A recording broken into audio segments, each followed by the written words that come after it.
గత 5 ఏళ్లలో జగన్ ప్రభుత్వంలో సాగిన అక్రమ ఇసుక దందా బయటపెట్టేందుకు రంగం సిద్ధమవుతోంది. గతంలో అక్రమ తవ్వకాలు లేవని పలు జిల్లాల కలెక్టర్లు నివేదికలిచ్చి తప్పులు కప్పిపుచ్చే ప్రయత్నం చేయగా తాజాగా వాస్తవాలతో నివేదికలు ఇస్తామని సుప్రీంకోర్టుకు తెలిపిన ప్రభుత్వం ఆ దిశగా చర్యలు చేపట్టింది. జిల్లాల వారీగా వివిధ శాఖల అధికారులతో కూడిన జాయింట్ కమిటీలతో తొలుత ప్రాథమిక నివేదిక ఇచ్చేందుకు ఏర్పాట్లు చేస్తున్నారు.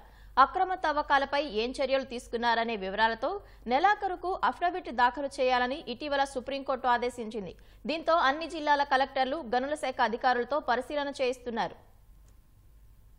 జగన్ ప్రభుత్వంలో తొలుత ఏపీఎండీసీ ద్వారా ఇసుక తవ్వకాలు విక్రయాలు చేశారు. తర్వాత 2021 మేలో జేపీ సంస్థకు ఇసుక టెండరు కట్టబెట్టినప్పటి నుంచి దందా మొదలైంది.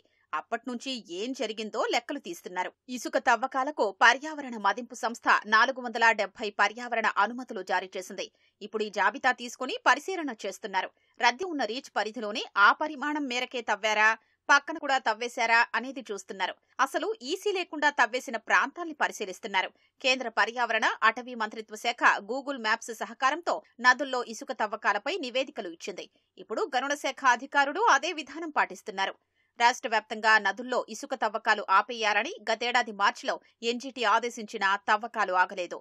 దీంతో ఎన్జీటీ, హైకోర్టు, సుప్రీంకోర్టుల్లో విచారణ సందర్భంగా పిటిషనర్ దండా నాగేంద్ర కుమార్ యంత్రాలతో ఇసుక తవ్వకాల ఫోటోల్ని అందజేశారు. వాటి ఆధారంగా క్షేత్రస్థాయిలో తనిఖీ చేసి నివేదిక ఇవ్వాలని సుప్రీంకోర్టు ఆదేశించింది. దీంతో దాదాపు అన్ని జిల్లాలకు 220 ఫోటోల్ని పంపించారు. గనుల శాఖ అధికారులు ఆ ఫోటోల వారీగా పరిశీలిస్తున్నారు. ఈ నెలాఖరులోపు ప్రాథమిక నివేదిక ఇవ్వనున్నారు. మొన్నటి వరకు గత ప్రభుత్వ పెద్దలు చెప్పినట్లు నివేదికలు ఇచ్చిన కలెక్టర్లు ఇప్పుడు బదిలీ అయిపోయారు. దాంతో వాస్తవాలు వెలుగులోకొచ్చే వీలుందని తెలుస్తోంది. గతంలో కొన్ని జిల్లాల్లో ఉల్లంఘనలు ఉన్నాయని అక్కడి అధికారుల సంయుక్త కమిటీ నివేదించినా కలెక్టర్లు మాత్రం అంతా సవ్యంగా జరిగిందని నివేదిక పంపారు.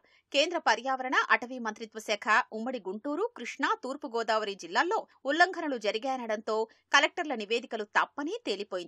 తర్వాత మరోసారి నివేదికలు కోరినప్పుడు కృష్ణా జిల్లా నుంచే అక్రమ తవ్వకాలు వాస్తవమంటూ నివేదిక వెళ్లింది. రిపోర్టు మార్చాలంటూ అక్కడి గనుల శాఖ అధికారిపై ఉన్నతాధికారులు ఒత్తిళ్లు తెచ్చినా ఆయన నిరాకరించారు.